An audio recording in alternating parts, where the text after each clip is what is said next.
Hey gang, Jason here for the love of tractors, and I'm back from Lafayette, the big one. It's the custom show heaven. If you're into customs, it's the place to be, without a doubt. So this year we were kind of set up in what could only be called custom corner, or maybe custom row. I don't know. Anyway, so it was us, Landon Woodruff, Ethan Shepard, uh, Mac from Mac's Toys, Kevin McIntosh. Let's see, Dale Matson. Yeah, so it was all the custom people, pretty much. Put us all in one little group. Good times had by all, I think. So, anyway, I got some stuff. So this is actually going to be part one. Part two will just be what I got from Landon. So stay tuned for that. First up, my friend Luke Lees. Check him out on Instagram and kind of Facebook and all over. Built me this really awesome service truck. I said, Luke, I need a service truck for Dogtown. I like your service trucks. Do me something. So this is what he came up with. Now I've got, let's call it a special set of wheels and tires that I'm going to put on here. I'll show you that in the future. And I'm going to get it decaled, Dogtown, and all that stuff. We got some work to do on it. But the bed, the truck, the crane, all the accessories, everything is perfect on this. He did such a great job. His detail painting is excellent, by the way. I mean, really good stuff there. So I really appreciate it, Luke. Appreciate everything. And always good to talk to you and see what new stuff you've got coming up with. And thanks for the service truck. This is going to get many years of use on Dogtown.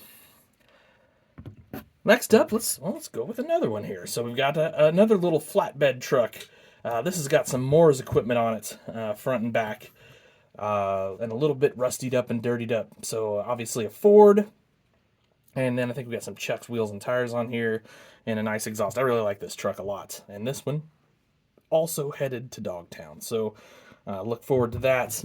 Making an appearance every once in a while on the model farm. Next up, let's go. I know. You see it. I know. We're going to wait a second. We're going to move on. My wife is the best. You guys know this already, though. So obviously she knows I love funks, kind of for family reasons. Anyway, Funks G, she found me some, let's call them Funks G trinkets. I believe this is like a pencil end. That's pretty neat, right? Like I haven't seen one of those before. And then this, Columbiana Seed Company, Eldred, Illinois. So the story here is my grandfather, worked for Columbiana Seed Company for many years before he went out to the farm and did his thing out there. My dad remembers a lot of good times from Columbiana Seed Company, and therefore I've got to hear my dad and my uncles tell all these stories over the years of Columbiana Seed Company, and well, I don't know, just kind of special to me. And so anytime I can get my hands on some Columbiana, what do we call this, swag? I don't know, whatever you call it, Columbiana stuff. I try to, my wife knows that, and my wife picked this really awesome clip holder, paper holder there. So, excellent. And then, well, you guys know, I'm kind of a Steiger nut. My wife found this. This is awesome. I think this is quite the find right here. I have not seen one of those in person yet.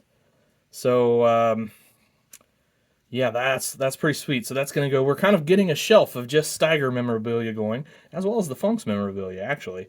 Anyway, that's going to go into that. All right, one last thing, then we'll get to the elephant in the room.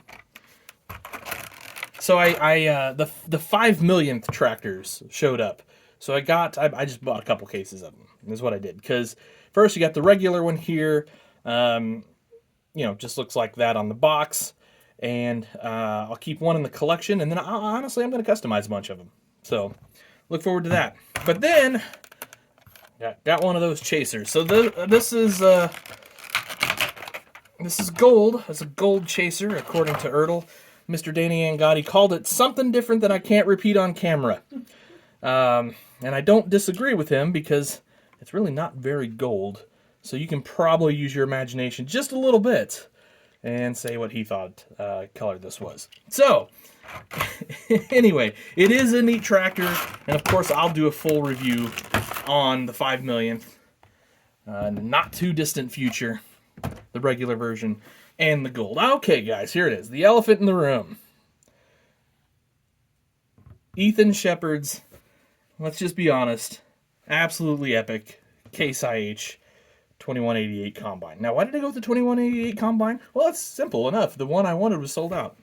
Okay, that sounds silly. I want every one of his combines, a model of them. They're all incredible. But I wanted one with duals. This one is a 2-wheel drive. Check out the awesome detail. You got weights there. There you can kind of see the weights back there. Handrails. Cab interior is well detailed and perfect looking. And then mirrors. Grain bin extension, grain bin auger. Check out all the ladders, railings over here. This ladder will swivel. It's a little bit tight. I'm not going to do it on camera. I don't want you guys to see me cry if I break it. And the rear end does steer, and then of course your spout will go in and out. It's got the light even on the end of the spout there. So that's really awesome. That's headed over to the Dogtown shop. Obviously, maybe a little bit small combine for Dogtown to actually use, but doesn't mean the neighbors can't use it somewhere, and doesn't mean it can't reside in the shop as it's getting a little work done sometimes. So you'll see this in some shots occasionally with Dogtown. By the way, Feeder House does its thing on those cylinders. Again, just absolutely phenomenal, awesome combine. Not a surprise that he sold quite a few of these this weekend at Lafayette. They're definitely one of the stars of the show. So, big thanks to Ethan for building these. It's good to see the Case IH combines represented like some of the other brands are. So, anyway, guys, that's going to do it for this one. Have yourselves an awesome day and happy tractor hunting.